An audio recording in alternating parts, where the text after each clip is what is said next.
Hey, maybe there's time to sing a song. Wait, what song should we sing? Christmas is coming, the goose is getting fat. What about Duck, Duck, Goose?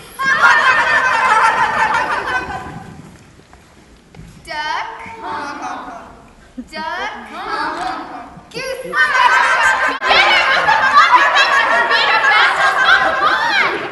Now that's not really a song, is it? Smart goose. Go tell my roadie, the old gray goose is dead. That sounds too sad, eh?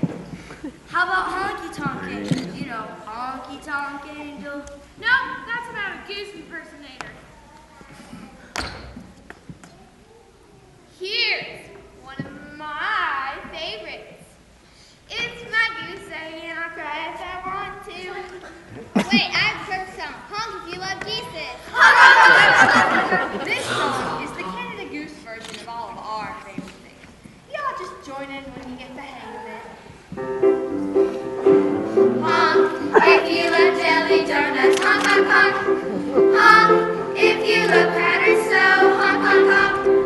Honk if you love Rice Krispie cakes, but mostly honk if you love geese. Honk, honk, honk, honk.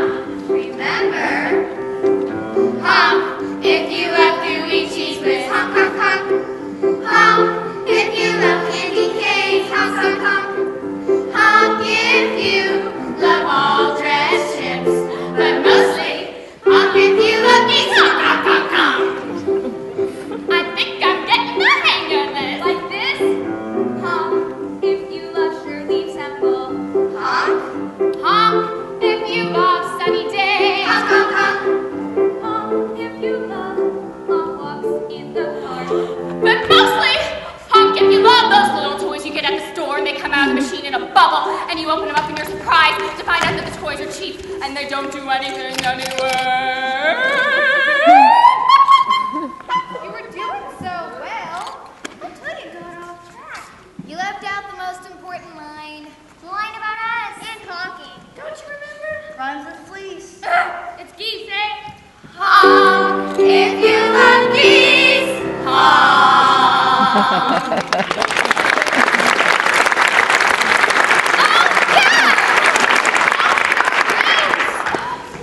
I'm sure we'll remember that next time.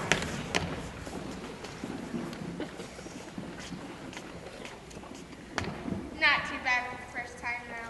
We best move our tail feathers. Let ho! We're there. Honk, honk, honk! All right, geese. Hey! Honk, honk, honk, honk, honk, honk, honk, honk. Hope to see you again. Honk, honk, honk, honk, honk. Honk, honk, honk, honk, honk, honk, honk, honk, honk.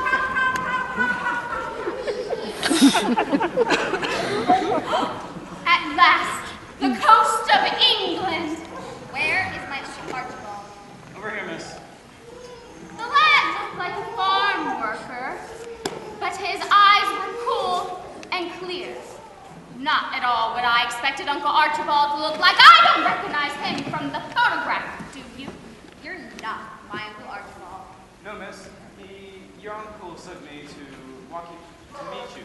That is, your name is Mary Lennox. Yes, I'm Mary Lennox. And I am Detective Dell, Private Eye. Master Craven is working, so he asked me to come and walk you home. Walk?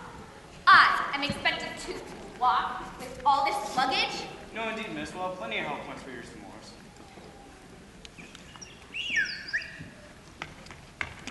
What are you doing?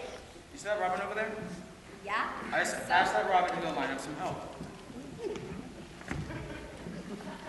You expect me to believe that you can blow a little whistle and have that Robin, or any Robin, do what you say? Oh, but I can't. Watch this. I'll ask Robin Redbreast to land you at your feet.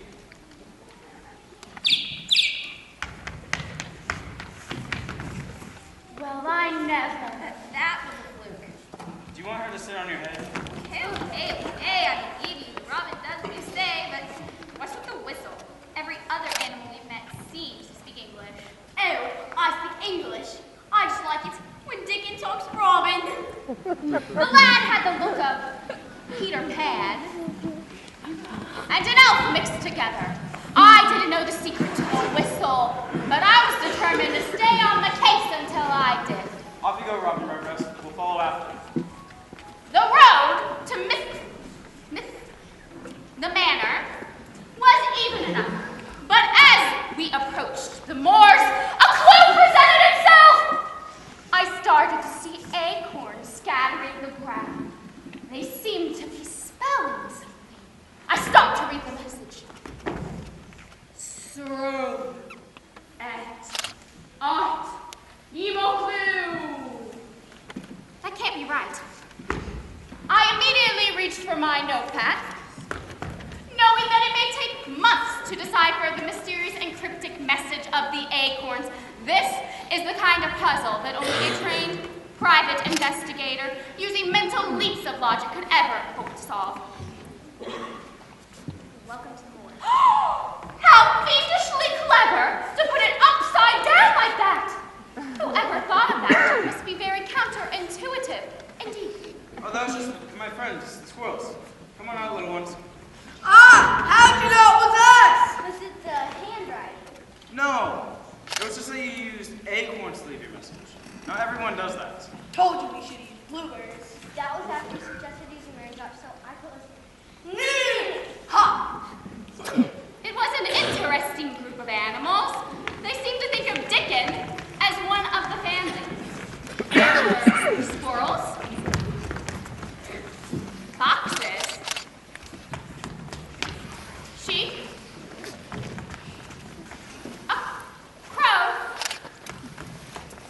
and robin. Well, I didn't know what to think. The squirrels were, squirrely. The foxes were, foxy. The sheep were, sheepish. And the crow was, crow-like. Oh, yeah. So, that's my bad. Do you like crossword puzzles to help us stay sharp? No, vienen de help with the case. Pretty crafty, you know. I don't think we took them down to take help. I'm not sure if I follow you. Were we supposed to be following him? I don't know. All I know is I follow you. I suppose this is the help I promised. Looks like I'll still be walking. Don't you know any horses? Spoken like the merry Lennox I had come to expect. This way, miss. You know, you really ought to enjoy being housed. Seeing things, smelling things, feeling the sun on your cheek. Tell me you were not a shepherd. You know, the type that stays in all day long and doesn't come out until the ride to the next place and then all. You know, you need to wake up and smell the roses. We can help! Please, I'd rather not.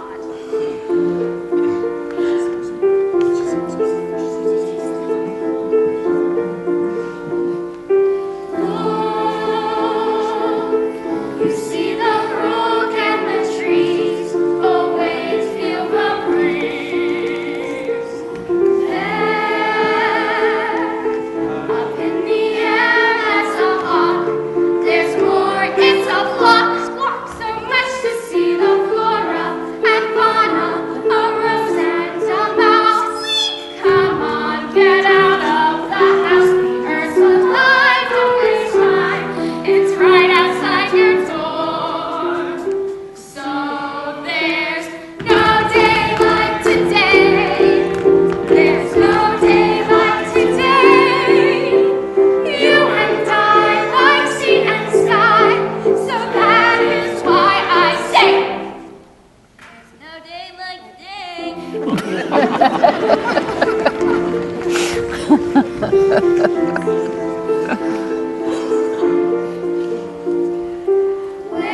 Wait, what lies around unexpect? Let's see a new friend. We belong. We are the same as the sky, the earth, you and I. I'm asking you to try to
when all of a sudden a burning bug came careening out of the vines and landed at our feet. Stand back!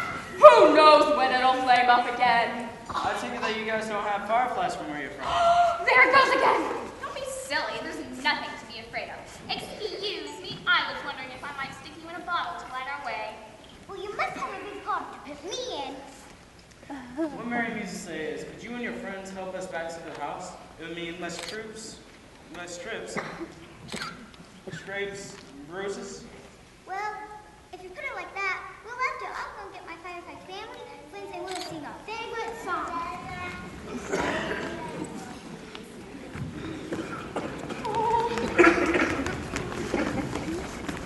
It goes like this. Fireflies, family, friends will shine. We know what to do. Fireflies fill the air, fireflies everywhere. We show you the way. Fireflies fly in the darkness, fireflies might be harmless. Fireflies, no one knows what fireflies do. Fireflies, fireflies, family, friends will shine. We know what to do. Show you the way. Come follow us.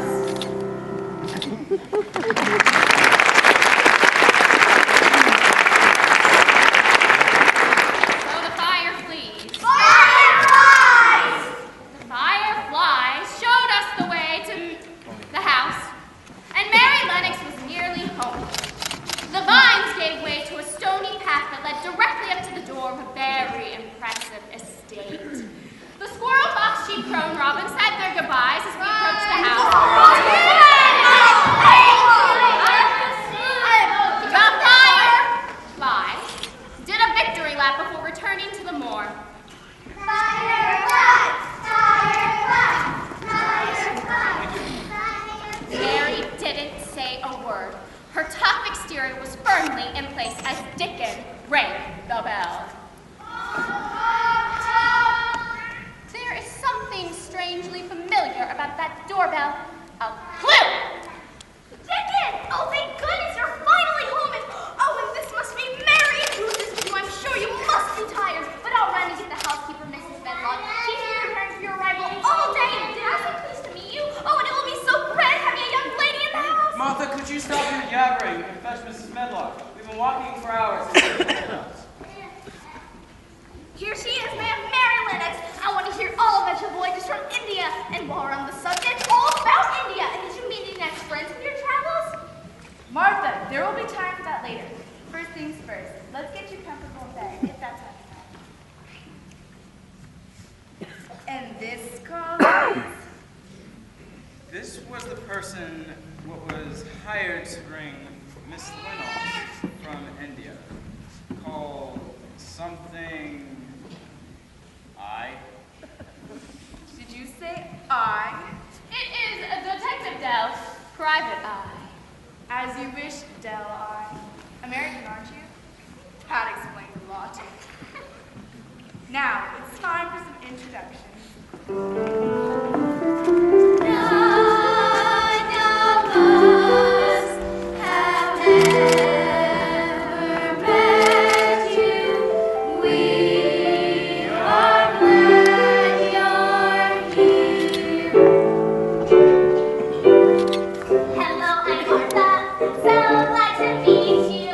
I'm Mrs. Medlock. I should go first.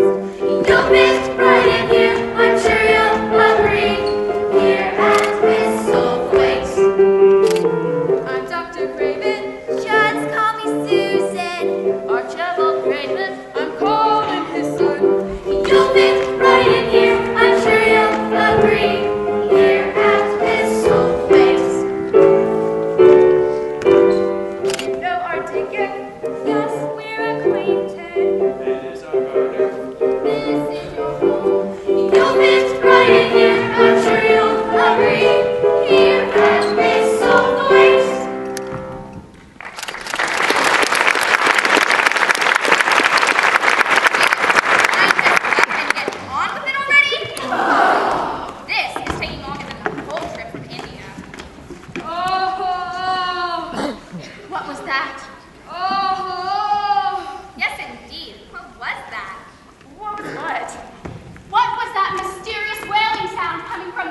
hearing.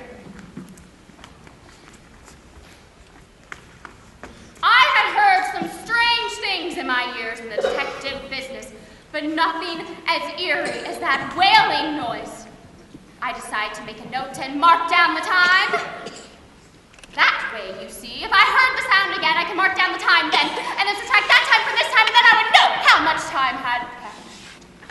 Pretty valuable information, don't you think? Huh? Well, you never know what small detail's going to be important later on, okay? On with our story. Next morning, Misselthwaite Manor was a whir of activity. I was determined to get to the bottom of the case by honing the time-honored skill of spying on folks. What do you expect? I am a private spleen.